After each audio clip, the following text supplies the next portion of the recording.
It was a splendid morning on the island of Sodor. James was feeling very pleased with himself.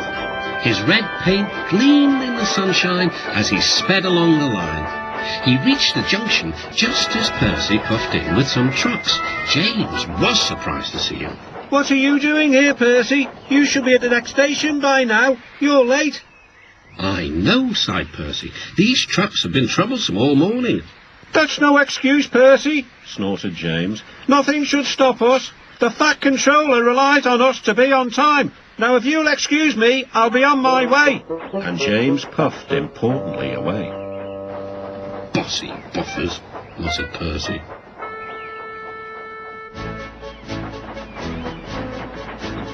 James arrived at the harbour. It was market day. The harbour yard was filled with the sweet smell of fruit from faraway lands. The fruit was delivered in big ships. James watched as strawberries, oranges, melons and bananas were carefully loaded into his trucks. Then he set off for the station on the main line.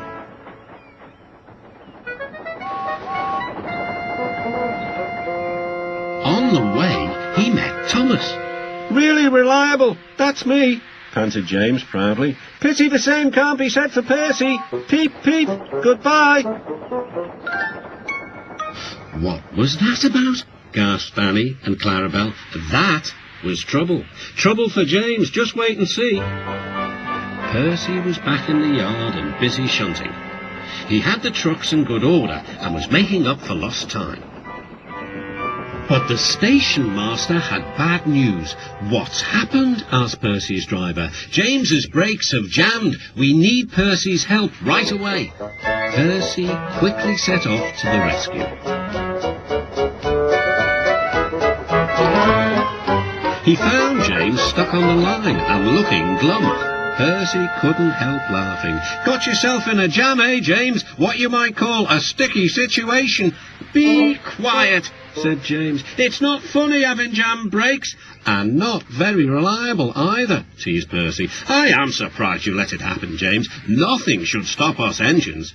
That's enough, Percy, said his driver. Can you push these trucks? Of course I can, whistled Percy. There's no time to lose. James has done too much of that already. James angrily hissed steam as Percy was coupled to the trucks. Off we go, said Percy. I'll have to go fast to get there in time.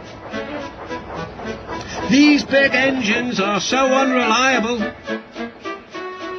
Be careful, Percy, called his driver, but Percy was in a hurry.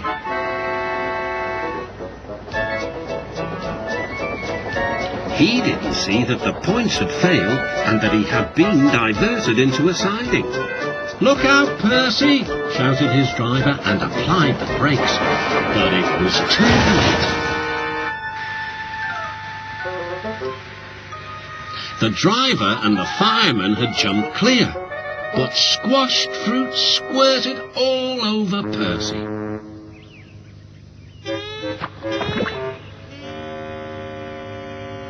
The Fat Controller arrived. Percy, you are not to blame for the points failure, but I do not run a jam factory. Yes, sir. No, sir. And Percy squelched sadly away. That night, the shed was silent. James and Percy felt very sorry for themselves. At last, Thomas spoke. You know, he said to no engine in particular, there's more than one way to get jammed. We all learned that today. Still there was silence. What's more, continued Thomas, we also learned that sometimes when engines help each other out of a jam, things can still go wrong. So, said a voice. So, finished Thomas, that means we learned a lot today, and therefore then came a chorus. We're really useful engines after all.